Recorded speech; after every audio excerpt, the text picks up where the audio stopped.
शांति। आज 21 फरवरी 2025 है।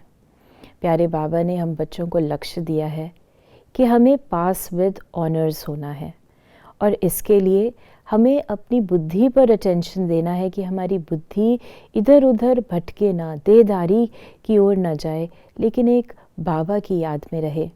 तो बाबा ने जो हमें याद की मर्यादा की लकीर दी है उसके अंदर चलेंगे तो हम पास विद ऑनर्स बनेंगे।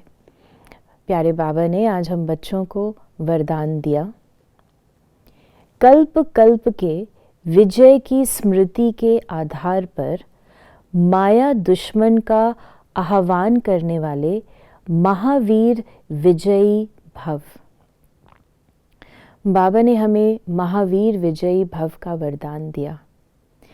देखने में आता है कि जब कोई शक्तिशाली योद्धा होता है, कोई बड़ा बॉक्सर होता है, कोई बहुत बलवान होता है, तो वो ऐलान करता है, चैलेंज करता है कि जिसमें शक्ति है वो उसके सामने आए, क्योंकि उसे निश्चय है अपनी शक्ति पर जो भी उसके सामने आएगा वो धराशायी हो जाएगा, वो हार जाएगा।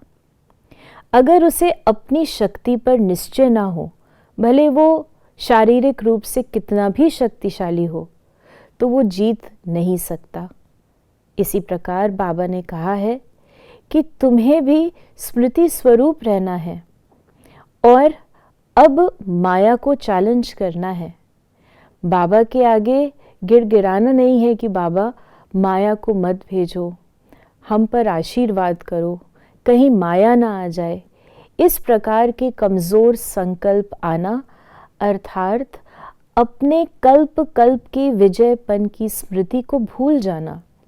जब हम ऐसे संकल्प करते हैं, इसका मतलब ये है कि उस समय हम एक कालदर्शी हैं, अर्थात वर्तमान की अपनी कमी कमज़ोरी को देखते हैं।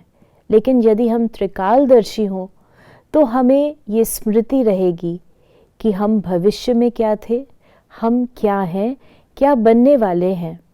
अपने वास्तविक स्वरूप, अपनी शक्तिशाली स्थिति का हम आह्वान करते हैं और उस स्मृति में रहते हैं।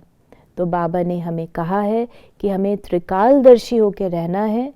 माया पेपर टाइगर है, वो आ रही है जाने के लिए, क्योंकि उसके जाने का समय है। माया को हमें चैलेंज करना है। तो आज सारा दिन यदि हमारे सामने माया के भिन्न भिन्न रूप आते हैं तो उनसे घबराने के बजाय हम ये संकल्प करें कि मैं विजयी आत्मा हूँ, कल्प कल्प की विजयी रतन हूँ, मैं महावीर हूँ। ये संकल्प शक्तिशाली बनाए और बाकी कमज़ोरी के संकल्प स्वतः ही समाप्त हो जाएंगे। ओम शांति।